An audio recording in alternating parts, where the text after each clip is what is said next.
The prenup papers trembled in my hands as I watched my brother's face drain of color. Mark's eyes widened, darting between the official document and my calm expression. The confusion in his gaze shifted to panic as I placed my company credit card on the reception table between us, the platinum embossed logo of Horizon Ventures catching the evening light. Before we jump back in, tell us where you're tuning in from, and if this story touches you, make sure you're subscribed, because tomorrow I've saved something extra special for you.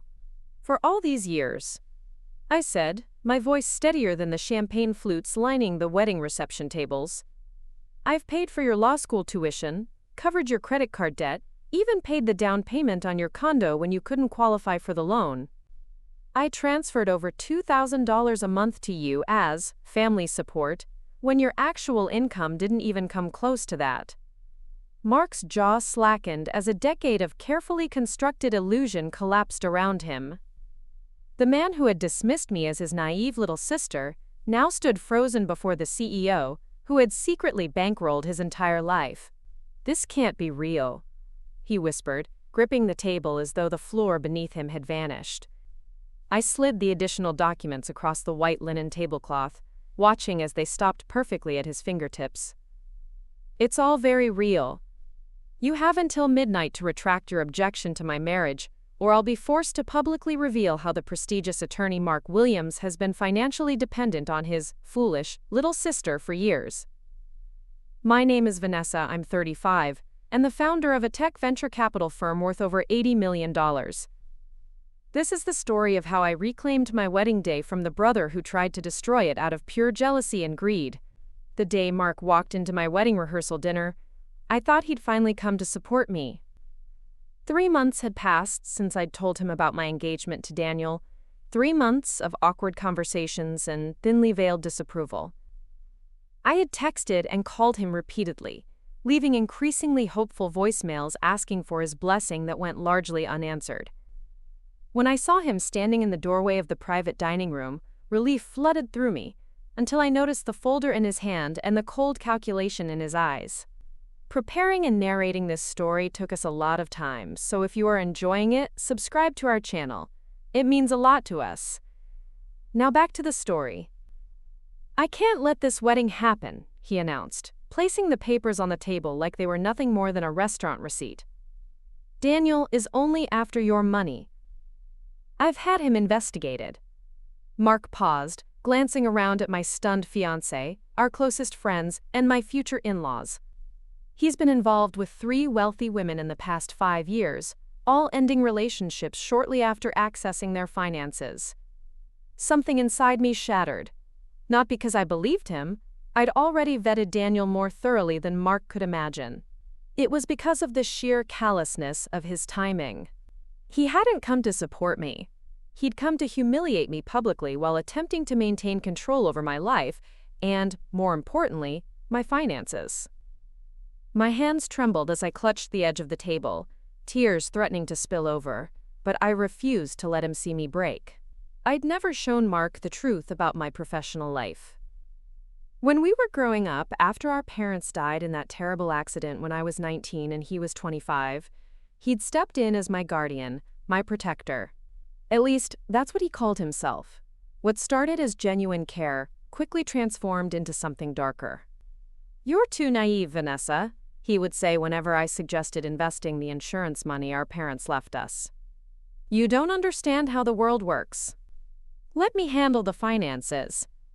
I watched silently as he used my portion of the inheritance to put himself through law school, promising it was an investment in our future. I believed him then, believed in the big brother who'd sworn to always look out for me. By the time I turned 22, I'd grown tired of asking permission to access what was rightfully mine. Instead of confronting him, I took the $15,000 I'd secretly saved from my part-time jobs and invested in a tech startup founded by my college roommate. 3 years later, when that company was acquired for $40 million, my small investment turned into $8 million. I never told Mark.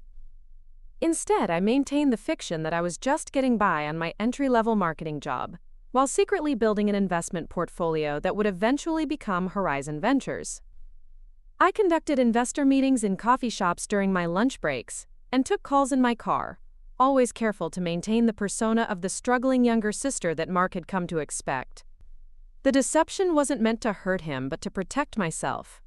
A deep-seated fear of having my independence stripped away again had haunted me since those early days when Mark controlled every aspect of my financial life. At first, I truly believed I was just biding my time until Mark recognized my capabilities. But that seemingly distant day never arrived. Instead, his control tightened as my hidden success grew. When I purchased my first apartment, I told him I'd found an incredible rent-controlled situation. When I upgraded my car, I claimed it was a fortunate lease takeover. What hurt most wasn't the secret I kept. It was watching Mark's growing disdain for me, even as I secretly funded his lifestyle. His first year at his law firm, he struggled to make ends meet. Without ever telling him, I anonymously paid off $35,000 of his student loans, reducing his monthly burden. I filtered the money through a financial service that made it appear as though he'd qualified for loan forgiveness. When he decided to buy his condo in the exclusive Westwood Heights neighborhood, a purchase far beyond his actual means, I was the anonymous investment partner who provided the 30% down payment his real estate agent arranged. Mark never questioned his extraordinary good fortune. He simply attributed it to his own exceptional abilities and intelligence. Every month, I created a system where $2,000 was deposited into his account through what appeared to be a legal consulting retainer from a shell company I controlled. He never investigated the source, just accepted the money as validation of his expertise. His monthly bank statements, which I had access to as his financial advisor, told the story his pride never would. What hurt wasn't the money. With my growing wealth, those amounts weren't significant. It was his growing condescension. He never once wondered how I managed to always have extra funds when he needed help, never questioned how I could afford to bail him out of financial troubles while supposedly struggling on a modest income. In Mark's eyes, I was just a woman living off her meager salary, occasionally getting lucky with handouts from friends or boyfriends. He was the successful attorney, the provider, the wise protector, who kept his financially inept sister from ruin. The worst part was watching him disrespect our late mother's best friend, Eleanor, who had always loved and supported me like her own daughter. One Sunday afternoon, she brought over homemade lasagna and a bottle of wine to celebrate my promotion at work, a cover story for a major investment that had just paid off. When Mark walked in, he took one look and sighed loudly. "Again? There's always someone asking for handouts in this house," he muttered, dropping his briefcase. Eleanor kept her smile, trying to stay polite. "I'm just dropping by to celebrate with Vanessa for a bit. I'm not intruding." Mark shrugged, opened the wine without offering anyone a glass, and spoke as if I wasn't even there. "I don't want to have dinner with people who don't understand boundaries. Some people just don't know when they've overstayed their welcome." I stood frozen, watching Eleanor hesitate before gently setting down the dish she'd spent hours preparing. She glanced at me and softly said, "I think I should go. We'll celebrate another time." The pain in her eyes cut through me like a knife. This was the woman who had held me through countless nights after my parents' funeral, who had helped me pick out my college dorm supplies when Mark was too busy, now being treated like an unwanted solicitor. When the door shut behind her, I turned to Mark, no longer holding back. "Do you realize how hurtful you're being?" He looked at me, unfazed. "I'm just being honest. If you can't handle that, that's your problem. Besides, you need to stop celebrating every little achievement like it's a Nobel Prize. A junior marketing promotion isn't exactly world-changing, Vanessa." I stood still in the quiet kitchen for a long time, the house no longer feeling warm. Everything I had built now felt tainted by the shadow of the brother who couldn't see my worth beyond his own reflection. That night, I made a decision. I would no longer hide my success, no longer diminish myself to protect Mark's ego. I began the process of fully separating our finances, carefully unwinding the hidden support systems I'd put in place without triggering his suspicion. 6 months later, I met Daniel at a technology conference in Austin. Unlike the men Mark had tried to set me up with, always sons of his law partners or clients, men who spoke to me in simplified terms and patronizing tones, Daniel saw me as an equal from the first moment. He didn't know about my company or my wealth. We'd met when I stepped in to correct a presenter who had misquoted market statistics during a panel discussion. Daniel, there representing his cybersecurity startup, had bought me coffee afterward to continue the conversation. For the first time, I experienced what it meant to be valued for my mind rather than tolerated for my perceived vulnerability. Daniel challenged my ideas, respected my perspectives, and never once made me feel like I needed protection from the world. Our relationship progressed naturally, built on intellectual respect and genuine connection. When he proposed 6 months later, I didn't hesitate. I'd finally found someone who loved the real me, not the artificial construct I'd maintained for Mark's benefit. I decided it was finally time to tell Mark the truth. I invited him to lunch at his favorite restaurant, prepared to reveal everything: my company, my success, and most importantly, my engagement. I rehearsed my speech for days, planning how to gently help him understand that his little sister had grown up and found success on her own terms. He arrived late, immediately launching into a story about a high-profile case he'd just won. When I finally managed to mention my engagement, his fork clattered against the plate. "You're what?" he demanded, eyes narrowing. "To whom? Why wasn't I consulted?" "Consulted?" I repeated, stunned by his choice of words. "Mark, I'm telling you because you're my brother, and I want you to be happy for me, not because I need your permission." His expression darkened. "After everything I've done for you, this is how you repay me? By making life-altering decisions without seeking my advice? Who is this guy anyway? What does he do? How much does he make?" I took a deep breath, deciding to reveal part of the truth. His name is Daniel Reed. He runs a cybersecurity firm. And he makes enough, Mark. We'll be fine. Mark leaned back, studying me with suspicion. "A tech guy? Those startups are unstable. He's probably looking for someone to fund his failing business. You don't have the experience to recognize when you're being manipulated, Vanessa." I bit my tongue, holding back the truth that was fighting to escape. Instead, I simply said, "I'd like you to meet him before you judge him." Mark agreed, but not because he was open-minded. He wanted ammunition, details he could use to save me from myself, as he'd done so many times before. The dinner was a disaster. Mark interrogated Daniel like a hostile witness, questioning everything from his business model to his family background. Daniel remained poised, answering each question with patience and clarity that only seemed to irritate Mark further. When Daniel excused himself to take an emergency call from his development team, Mark leaned across the table and whispered harshly, "He's hiding something. I can sense it. Give me time to investigate him before you make a mistake you'll regret." I should have confronted him then, should have stood my ground and defended the man I loved. Instead, I nodded meekly, falling back into the familiar pattern of acquiescence that had defined our relationship for so long. The 3 months leading up to our wedding were filled with Mark's increasingly desperate attempts to find fault with Daniel.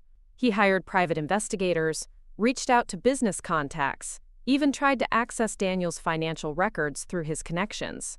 Each attempt came up empty, fueling Mark's frustration and, though I didn't recognize it then, his fear.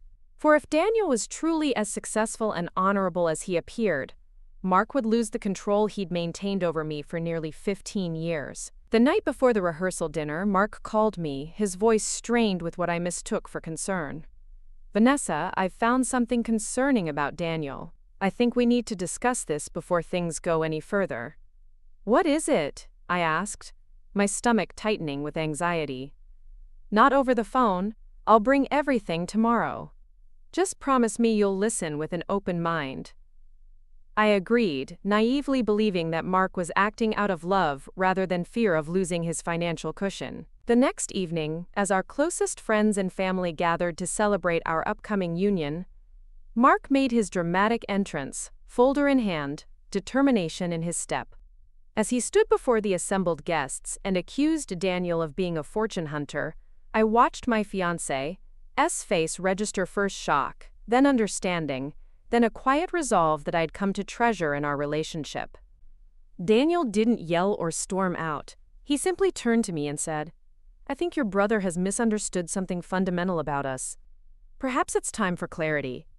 In that moment, looking between the brother who had controlled me through feigned protection and the man who empowered me through genuine respect, something crystallized within me. I stood up, smoothed down my dress, and spoke with a confidence that visibly startled Mark. "You're right, Daniel. It is time for clarity." I turned to my brother, who stood triumphant, believing he'd saved his naive sister once again. "Mark, there's something I need to show you." I reached for my purse, pulling out the prenuptial agreement Daniel and I had signed weeks earlier. I handed it to Mark, watching as confusion replaced his smugness. "Page 4, paragraph 3. I said calmly. As Mark flipped through the document, I could pinpoint the exact moment he reached the relevant section, the detailed accounting of my assets, including my ownership of Horizon Ventures, and my personal net worth of over $80 million. His face paled as he read the words that shattered 15 years of deception. The prenup clearly showed that I was bringing substantially more wealth to the marriage than Daniel, whose own considerable success paled in comparison to what I had built from that first small investment. This can't be right," Mark stammered, looking up from the papers. "You're a marketing assistant. You can barely afford your apartment." I smiled sadly. "I haven't been a marketing assistant for 12 years, Mark. I own one of the most successful venture capital firms in the country. That apartment you think I can barely afford? I own the entire building." The room had gone silent, all eyes moving between us like spectators at a tennis match. Daniel stepped closer, placing his hand supportively at the small of my back. "The company that's been paying you a monthly consulting retainer?" I continued, my voice gaining strength with each word. "That's mine too. The anonymous partner who provided your condo down payment? Also me. The loan forgiveness program that mysteriously paid off a third of your law school debt? That was my gift to you." Mark's face cycled through emotions: disbelief, anger, humiliation, and finally, the dawning realization of just how thoroughly he had underestimated the sister he claimed to protect. "Why?" he managed, finally. "Why would you hide this from me? Why would you let me believe that you were taking care of me?" I finished for him. "Because every time I tried to show independence, you pushed back harder. You needed me to be helpless to justify your control. At first, I hid my success to avoid conflict, but then I realized something important. Your protection was never about my well-being. It was about your need to feel superior." I reached for Daniel's hand, drawing strength from his steady presence. "My fiancé isn't after my money, Mark. Unlike some people in this room, he loves me for who I am, not what I can provide." Mark's humiliation quickly morphed into anger, his attorney instincts kicking in as he searched for a way to regain control of the situation. "You've been lying to me for years," he accused, voice rising. "Making me look like a fool. Is that how you treat family?" I met his gaze steadily. "Is publicly trying to humiliate me at my rehearsal dinner how you treat family? Is belittling me for 15 years how you treat family? You had a chance to be genuinely happy for me, to celebrate this milestone, but instead, you chose to try to destroy it." I placed my company credit card on the table between us, the one I'd always kept hidden from him.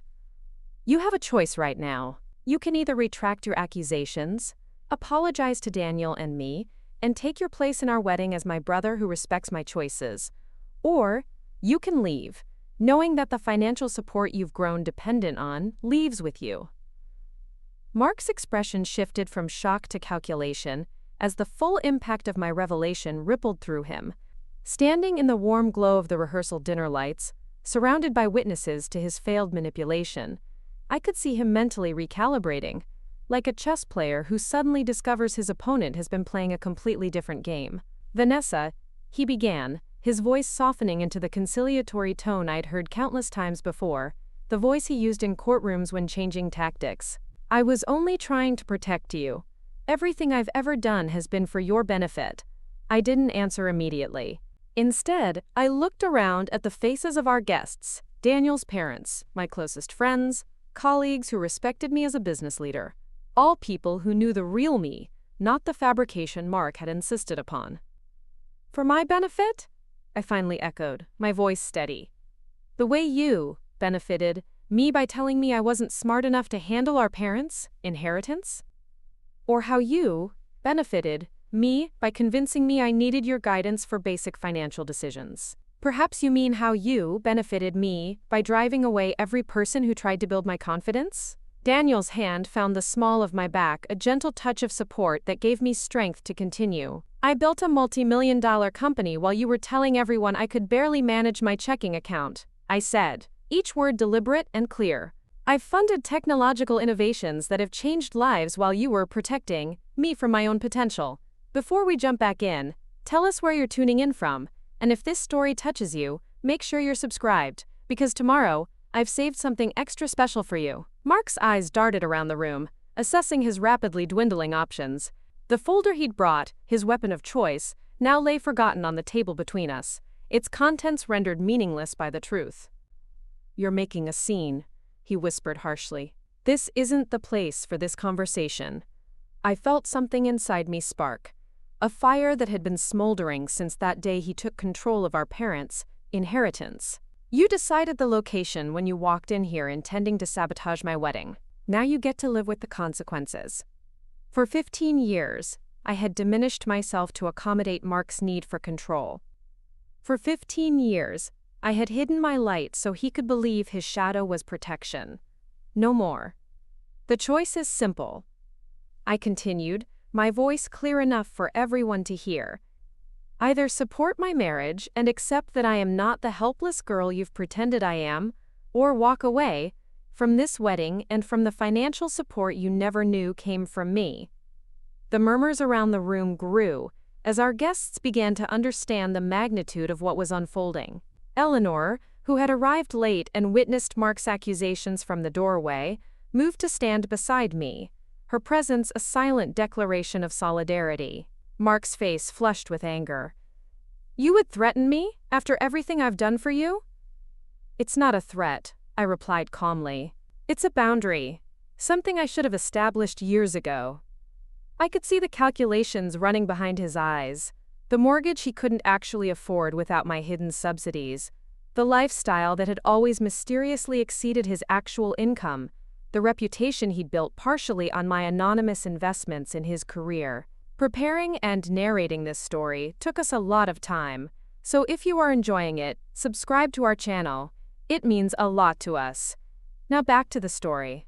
I need time to think, he said finally, reaching for the folder with trembling hands. You have until midnight, I replied, surprising myself with my firmness.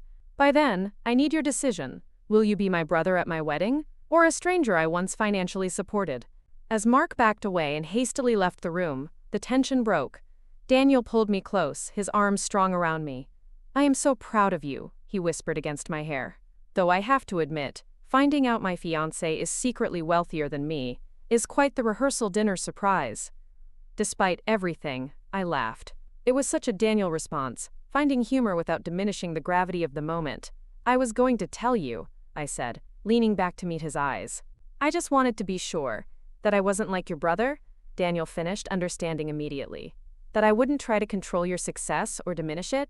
I nodded, suddenly worried I'd damaged the trust between us. Daniel's smile was gentle. Vanessa, I fell in love with the woman who confidently corrected a Stanford professor's market projections in front of 200 people. I never wanted you to be anything other than exactly who you are. Brilliant, determined, and completely capable of handling your own affairs. Tears filled my eyes, not from sadness, but from the profound relief of being truly seen and accepted. For so long, I had compartmentalized my life, showing different facets to different people. With Daniel, I could finally be whole. Eleanor approached us, her eyes shining with a mixture of tears and pride. Your parents would be so proud of you today, she said, squeezing my hand. Not because of your business success, though that's remarkable, but because you finally stood up for yourself.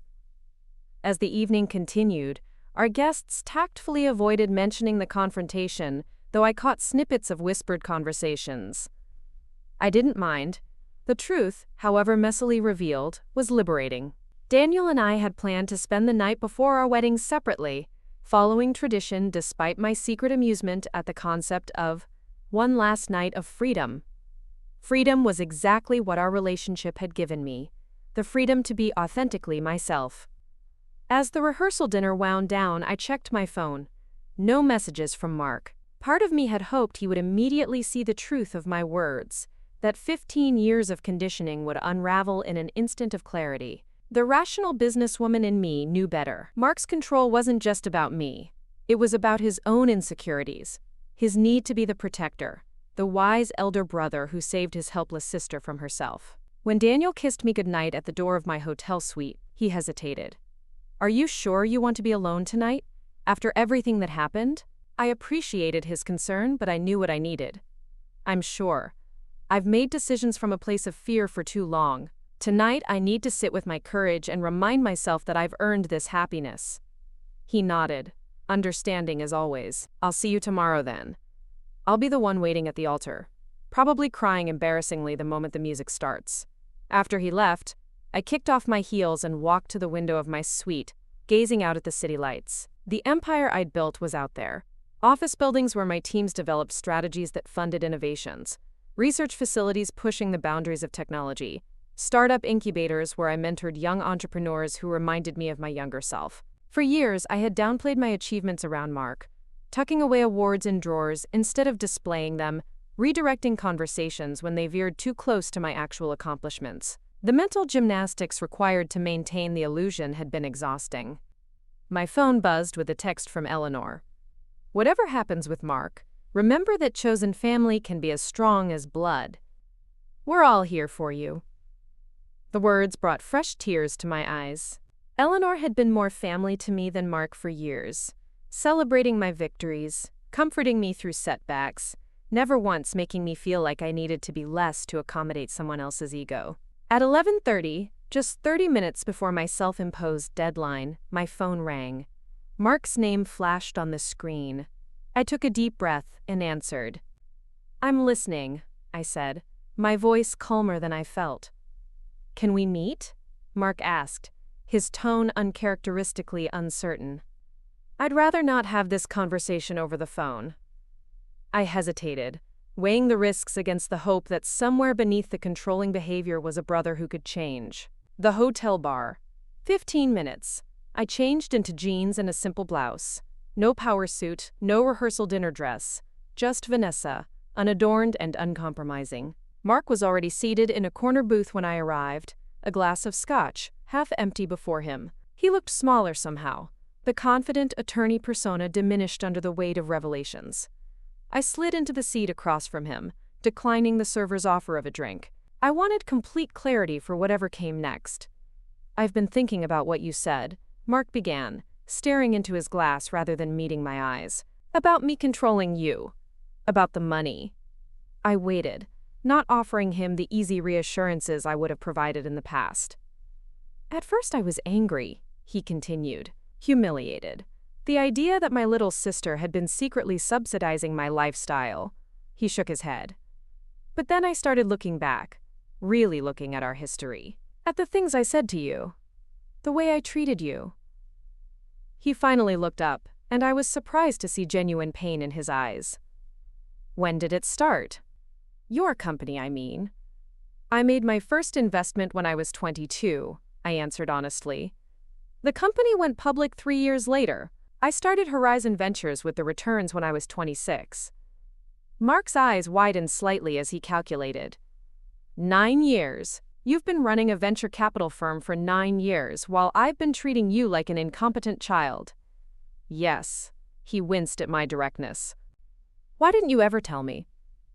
It was the question I'd anticipated, the one I'd rehearsed answering so many times.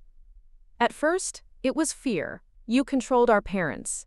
Inheritance made me feel like I couldn't be trusted with money. When my first investment succeeded beyond my wildest expectations, I was afraid you'd find a way to take that from me too. Mark flinched but didn't interrupt. Then it became a matter of identity. You had decided who I was, the helpless little sister who needed guidance, and any evidence to the contrary made you angry, defensive. It was easier to live a double life than to constantly fight for recognition you weren't willing to give. I leaned forward, meeting his gaze directly. And finally, it was a test. I kept waiting for the moment you would see me, really see me. Notice that I somehow maintained a comfortable lifestyle on an assistant's salary. Question how I could afford spontaneous gifts or emergency loans. But you never did. You were so committed to the narrative of my incompetence that you ignored every sign to the contrary. The silence between us stretched, filled with the ambient sounds of the hotel bar. Quiet conversations, the gentle clink of glasses, subtle background music. I failed you, Mark finally said, his voice barely above a whisper. After Mom and Dad died, I was so afraid of failing at the one job they left me, taking care of you, that I couldn't see you growing up, becoming more than capable of taking care of yourself. It wasn't quite the apology I deserved, but it was more self-awareness than I'd ever heard from him. Yes, you failed me, not by inadequate protection but by refusing to acknowledge my strength. Mark nodded slowly, turning his glass between his hands. And now you're marrying someone who sees that strength. Yes, I was wrong about him, Mark admitted, surprising me. I was so convinced he must be after your money I didn't even know you had, that I couldn't see what was right in front of me. He loves you. The real you. I felt something tight in my chest begin to loosen. He does. Mark took a deep breath, squaring his shoulders in the familiar way he did before delivering a difficult closing argument in court. I want to be at your wedding, Vanessa. Not because of the money, though God knows I apparently need it more than I realized, but because you're my sister, and I've already missed too much of your life hiding behind this protective role I created. I studied his face, looking for signs of manipulation or insincerity. Instead, I saw something I hadn't seen in years. Vulnerability. I can't promise I'll transform overnight, he continued. But I can promise to try, to really see you, to respect the incredible woman you've become despite my interference. Not because of my protection. I had come to this meeting prepared for either reconciliation or final separation. What I hadn't expected was this third path, the beginning of a new, more honest relationship, one that would require ongoing work from both of us. I need more than promises, Mark, I said firmly. I need change, real, consistent change. He nodded, understanding the implicit condition. I know. And I'll prove it to you, starting tomorrow. I'll stand beside you at your wedding, not as the man who raised you, but as the brother who respects you. And after that, he hesitated. After that, maybe you can teach me how you built your company. Not to take credit or control, but because I genuinely want to know the sister I've been too blind to see. It wasn't perfect. There were years of patterns to unlearn, trust to rebuild. But it was a beginning. Midnight has passed, I said, glancing at my watch. Decision time. Mark extended his hand across the table, not grabbing or leading, but offering. I choose to be your brother, the brother you deserve, not the one I've been. I hesitated only briefly before taking his hand. Then I'll see you at the altar tomorrow. Eleanor will explain your role in the ceremony. As I stood to leave, Mark called after me softly. Vanessa? Thank you, not just for the money, but for not giving up on me entirely. I don't think I would have shown the same grace in your position. I smiled, a genuine smile that reached my eyes. That's the difference between us, Mark. I never needed you to be less for me to be more.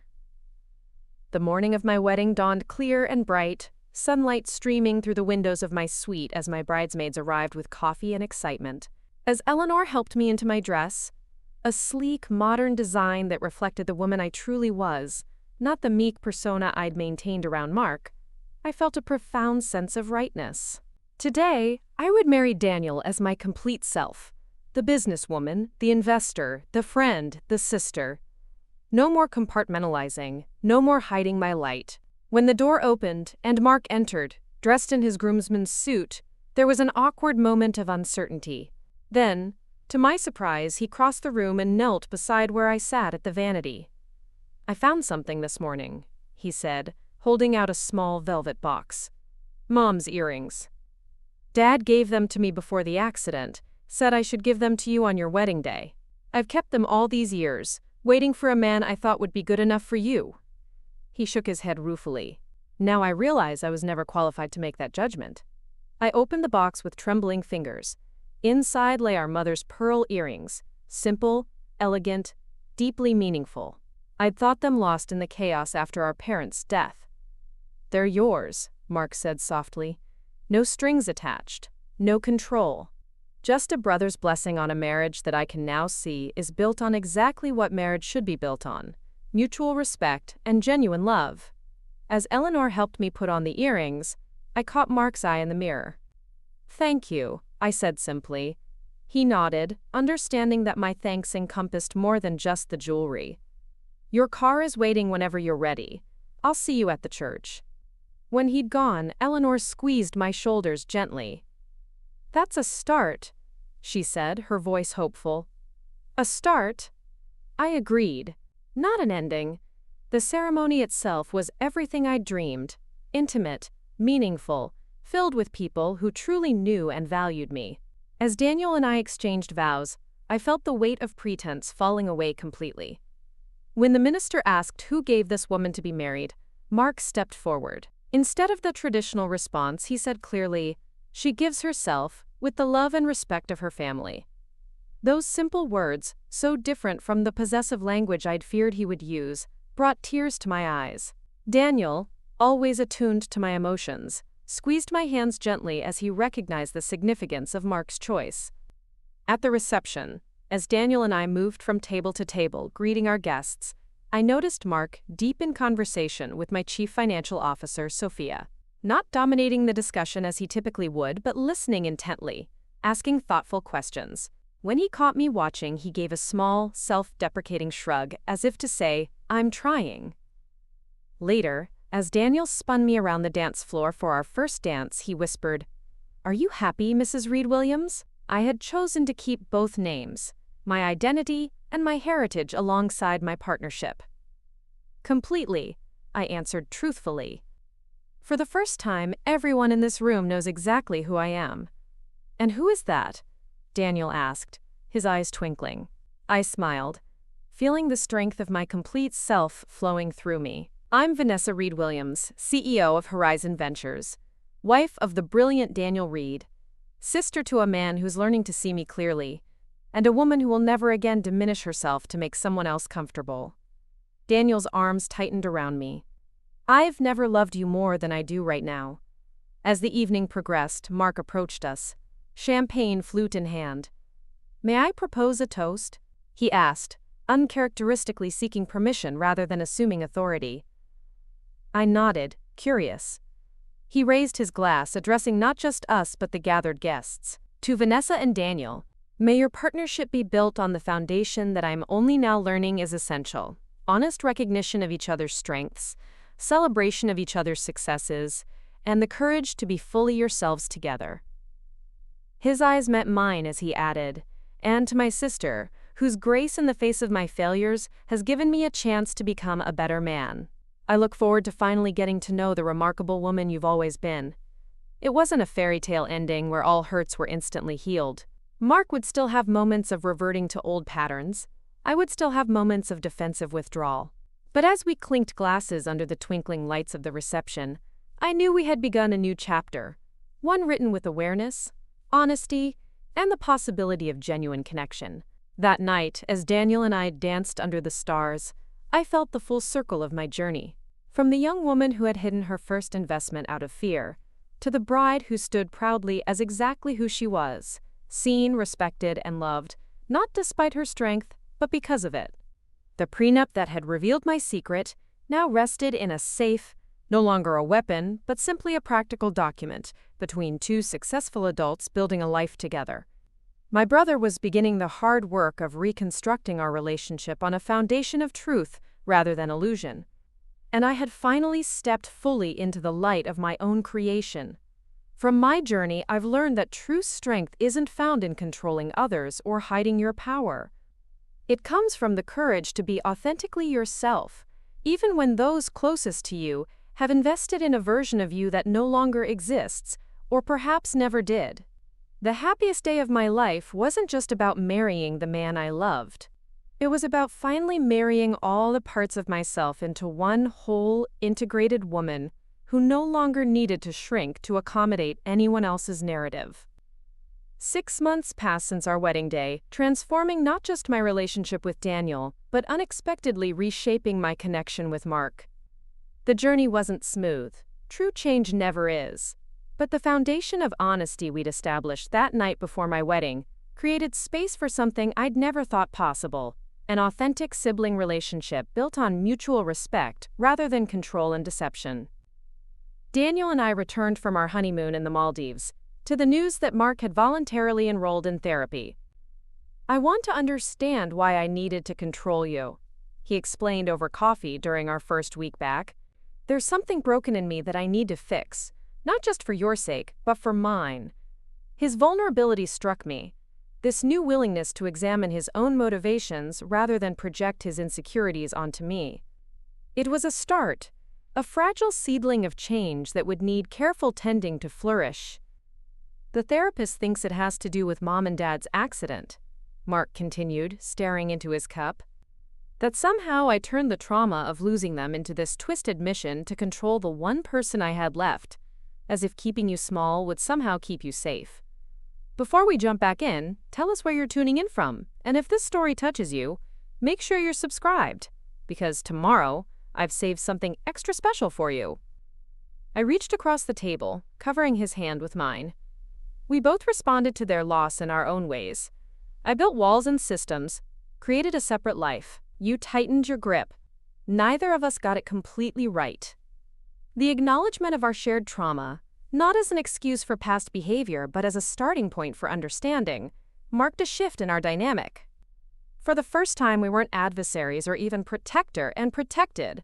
We were simply two adults, carrying the same wound, finding different ways to heal. As winter melted into spring, I invited Mark to visit Horizon Ventures headquarters. Walking him through the glass doors bearing the company logo, my creation, my vision made manifest, felt strangely vulnerable, like introducing a critical parent to a beloved child. "You built all this?" Mark whispered as we moved through the open workspace where engineers and analysts collaborated on evaluating emerging technologies. The awe in his voice soothed an ache I hadn't realized still lingered, the need for my brother to truly see me. "Every square inch," I confirmed, watching his expression as he took in the scope of what I'd created while he thought I was barely managing my checking account. We funded the AI platform that revolutionized early cancer detection last year. That wing houses our climate technology incubator. The team in the corner is working on scaling affordable water purification systems for drought-stricken regions. Mark stopped walking, turning to face me fully. I had no idea. "All these years," I thought. He shook his head, words failing him. "You thought I needed saving." I finished for him. "I needed support sometimes, yes, understanding, recognition, but never the kind of saving you thought you were doing." Preparing and narrating this story took us a lot of time, so if you are enjoying it, subscribe to our channel. It means a lot to us. Now back to the story. As we continued the tour, introducing Mark to team leaders and department heads who greeted me with obvious respect and genuine affection, I watched something shift in my brother's perception. The mental image he'd maintained of his helpless little sister crumbled completely, replaced by the reality of who I'd become, who I'd always been beneath the mask I wore around him. That evening, as Daniel prepared dinner in our home overlooking the city, Mark joined me on the balcony. The sunset painted the sky in brilliant orange and pink, a fitting backdrop for the conversation that followed. "I've been thinking about selling my condo," Mark said quietly, leaning against the railing. "Now that I understand where the down payment really came from, it doesn't feel right to keep it." I studied his profile, noting the absence of the defensive pride that would have colored such a statement 6 months earlier. "What would you do instead?" He turned, meeting my gaze directly. "Buy something I can actually afford on my own, something smaller, maybe in a different neighborhood. Something honest." The word hung between us. Honest, carrying the weight of all the years we'd lived in mutual deception, his pretense of being my protector, my pretense of needing protection. "You don't have to do that," I said carefully. "The money was a gift, not a loan." Mark shook his head. "It's not about the money, Vanessa. It's about building a life that's authentically mine, not propped up by hidden support. He smiled ruefully. I'm learning that there's more dignity in modest truth than grandiose fiction. Something warm unfurled in my chest. Pride, not for myself, but for him. This was the brother I'd glimpsed occasionally in childhood. Before our parents, death hardened him into the controlling figure who dominated my adult life. Whatever you decide, I said sincerely, I support your choice. The significance of those words, support without control, wasn't lost on either of us. Mark's eyes glistened briefly before he blinked and nodded, turning back to the sunset. As spring gave way to summer, our relationship continued its cautious transformation. We established a monthly dinner tradition, sometimes with Daniel, sometimes just the two of us, creating space for conversations that gradually moved beyond the surface pleasantries that had characterized our interactions for so long. During one such dinner, Mark surprised me by asking about my first investment, the one that had launched my career while he thought I was struggling through entry-level positions.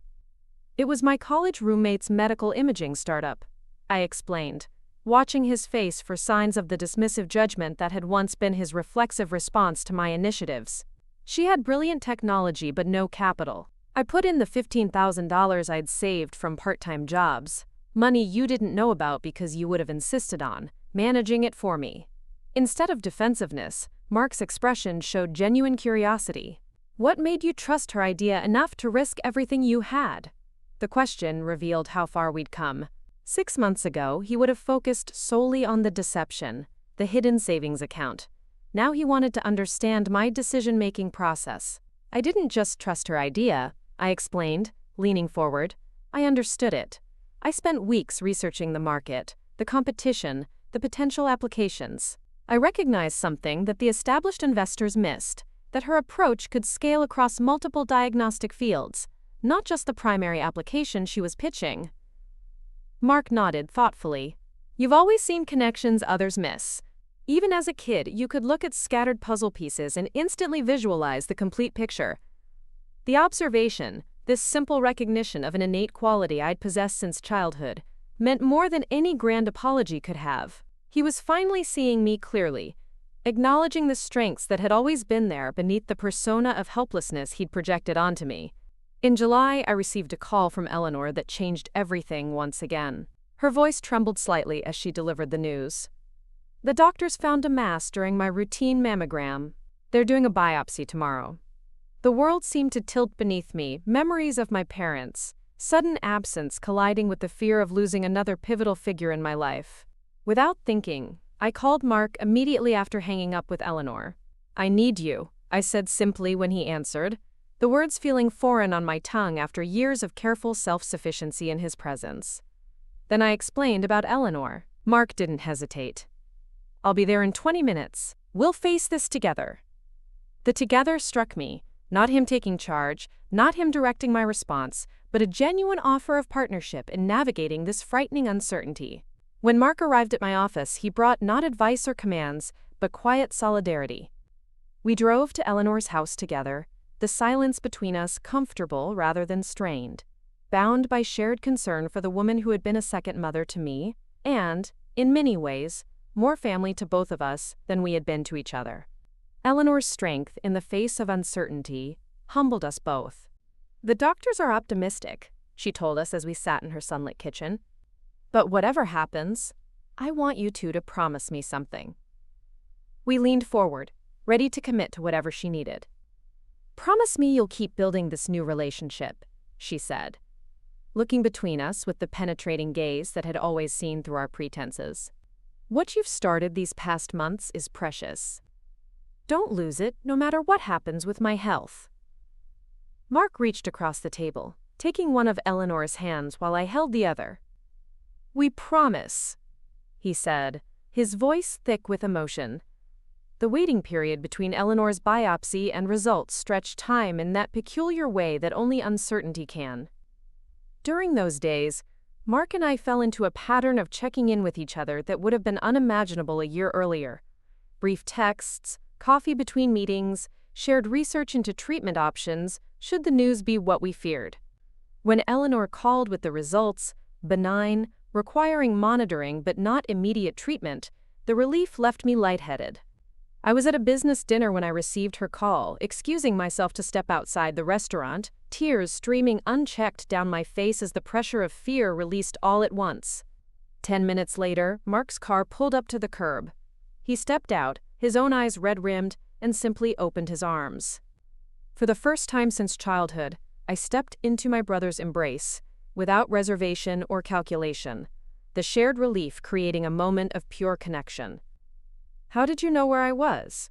I asked when we finally separated. "Daniel told me," Mark replied. "He thought you might need family right now." Family. The word hung between us. Reclaimed from the twisted version it had become in our years of dysfunction, restored to what it should have been all along, a source of strength rather than constraint. As summer faded into autumn, Mark made good on his decision to sell his condo, purchasing instead a modest townhouse that reflected his actual means. The day he moved in, Daniel and I arrived with housewarming gifts and helping hands. "No hired movers?" I teased gently as we carried boxes from his car. Mark smiled, understanding the deeper question beneath my light tone. "No more appearances to maintain. This is the real me. Attorney doing reasonably well but not spectacularly, living within his actual means." Later, as we shared pizza on moving boxes serving as makeshift furniture, Mark grew serious. "I've been thinking about what you said months ago, about how I never questioned how you maintained your lifestyle on what I thought was your salary." I waited, giving him space to continue. "The truth is, I didn't want to question it," he admitted, "because deep down, I think I knew something didn't add up. But acknowledging that would have meant recognizing that my entire role in your life was built on a fiction." Daniel, always intuitive about when to participate and when to create space, quietly excused himself to unpack kitchen boxes, leaving us to this important conversation. "It's easier to maintain comforting illusions than face uncomfortable truths," I acknowledged. "I did the same thing, pretending your control was temporary, that someday you'd naturally see me differently without me having to confront you." Mark nodded slowly. "We built quite the house of cards between us." "But we're building something more solid now," I offered. "Something that can weather honesty." The first anniversary of my wedding approached, bringing with it an opportunity to celebrate not just my marriage, but the transformation of my relationship with Mark. Daniel and I planned a small gathering at our home, close friends, Eleanor, and of course, my brother. The evening before the celebration, I received an unexpected delivery, a small, carefully wrapped package with Mark's handwriting on the card. Curious, I opened it to find a framed photograph I hadn't seen in years. Me, at age 16, holding the first-place trophy from the state science competition, beaming with pride. The note read simply, "I've been going through old boxes and found this. Thought you might want it for your office. A reminder that you were extraordinary long before anyone, including me, was ready to acknowledge it." With admiration, Mark. The gesture, this recognition of my early potential, the potential he had later worked so hard to minimize, brought tears to my eyes. I placed the photograph on my desk, where it served as a daily reminder that recognition may come late, but that doesn't diminish the truth of who we've always been. At the anniversary celebration, Mark surprised me again by raising his glass for a toast. The guests quieted, all aware of the complicated history between us, the journey from adversaries to tentative allies. "To my sister," he began, his voice steady but touched with emotion. "A year ago, you showed me what true courage looks like, not just in standing up to me, which was long overdue, but in offering a chance at redemption I hadn't earned." He turned slightly to include Daniel in his gaze. "And to my brother-in-law, who saw Vanessa's brilliance when I was too blind to acknowledge it. Thank you for loving her as she deserves to be loved, for her strength, not despite it." As glasses clinked around us, I felt the final pieces of a long-standing tension release. The path forward wasn't perfectly clear or free of obstacles. No authentic relationship ever is. But for the first time, I could envision a future where Mark and I moved through life as true siblings, supportive, honest, and connected by choice rather than obligation. Later that evening, as guests mingled on our terrace, Eleanor pulled me aside, her eyes bright with unshed tears. "Your parents would be so proud of you both," she said, squeezing my hand. "Not just for your successes, But for finding your way back to each other, we're still finding our way, I acknowledged. It's not perfect. Eleanor smiled, the wisdom of her years evident in her gentle expression. Perfect is the enemy of genuine, my dear. What you and Mark are building now has something far more valuable than perfection. It has truth at its foundation. As the year progressed, our new foundation was tested in unexpected ways. Mark's law firm underwent restructuring, eliminating his department and leaving him suddenly unemployed. In the past, this would have been a scenario ripe for disaster. His pride wounded, my help interpreted as condescension, old patterns reasserting themselves in moments of crisis. Instead, when he called to share the news, his tone was matter-of-fact rather than desperate. I wanted you to hear it from me directly, he said. I'll be fine. I've been saving properly, and I have prospects. I'm not calling for help, just keeping you in the loop as family should. The distinction, information sharing versus seeking rescue, marked how far we'd come. I appreciate that, I replied sincerely. And if there's anything I can do, as a sounding board, not as a savior, I'm here. 2 weeks later, Mark invited Daniel and me to dinner to share that he'd received 3 job offers, ultimately accepting a position with a smaller firm that specialized in contract law for technology startups, a field adjacent to my industry, but not directly connected to my company. It pays less than my previous position, he acknowledged over dessert. But the work is more interesting, and it feels good to make this decision based on what I want, rather than what maintains appearances. I raised my glass in salute to choices that reflect our authentic selves. As winter returned and we approached the holiday season, I found myself reflecting on the extraordinary journey of the past 18 months, from the rehearsal dinner confrontation that had shattered our carefully maintained illusions to this new reality where Mark and I were building a relationship based on who we truly were, rather than the roles we'd assigned each other. The final piece fell into place on Christmas Eve, when Mark arrived at our home carrying not just the usual gifts, but a thick manila envelope that he handed to me with uncharacteristic solemnity. "What's this?" I asked, feeling its weight. "Open it," he urged quietly. "It's important." Inside, I found legal documents, a repayment plan for every dollar I had anonymously filtered into his life over the years, structured as a modest monthly transfer that would span the next decade without creating financial hardship for him. "Mark," I began, ready to protest that repayment wasn't necessary, that the money had been freely given. He held up a hand, stopping me. "Please, Vanessa, this isn't about the money itself. It's about accountability. I need to acknowledge what happened between us, not just with words, but with actions. This is my way of honoring both our past and our future." The thoughtfulness behind the gesture moved me deeply. This wasn't about pride or shame, but about healing, taking responsibility for the past while creating a healthier foundation for our ongoing relationship. "I accept," I said simply, understanding that my acceptance was a gift to him, recognition of his autonomy and his right to make amends in his own way. Later that evening, as we gathered around the fireplace with Daniel and Eleanor, sharing stories and laughter that felt genuine rather than performative, I realized something profound. Freedom isn't just about breaking away from control. It's also about creating new connections based on choice, rather than obligation or manipulation. My journey hadn't been about escaping my brother's influence, but about transforming our relationship into something worthy of the family bond we shared. It wasn't about rejection, but reconstruction, building something new from the broken pieces of what came before. The next morning, as sunlight streamed through frost-covered windows and the scent of coffee filled our home, I found a moment of quiet reflection while the others still slept. The path from that confrontation at my rehearsal dinner to this peaceful Christmas morning hadn't been straight or simple. It had required courage, honesty, and the willingness to believe that people can change when given the opportunity to see themselves clearly. Mark had needed to face the truth about his controlling behavior and the insecurities that drove it.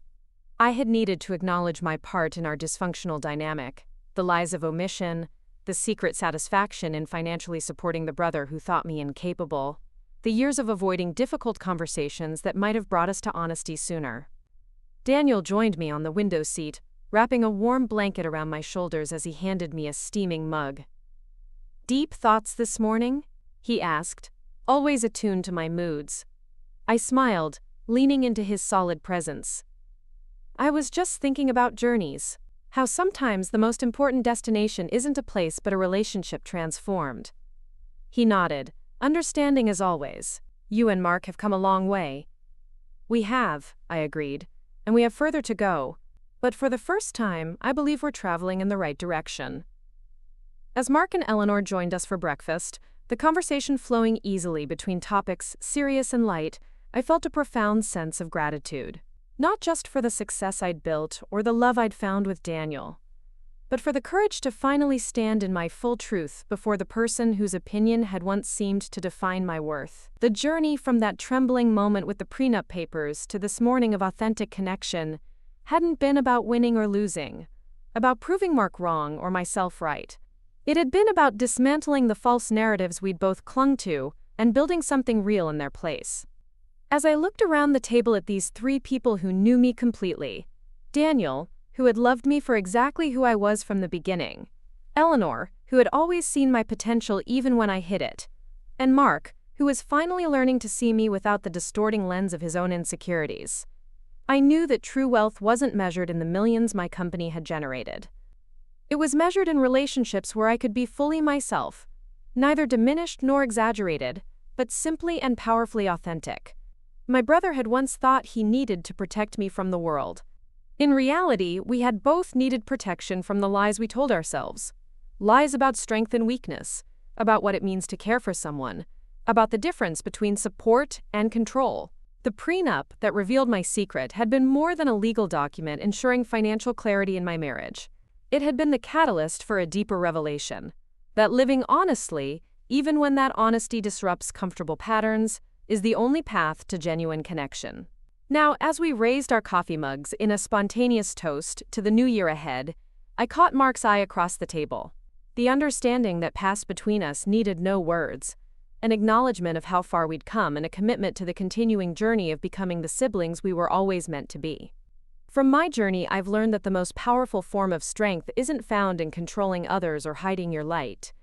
It's found in the courage to stand fully in your truth, even when that truth challenges the stories others have built around you.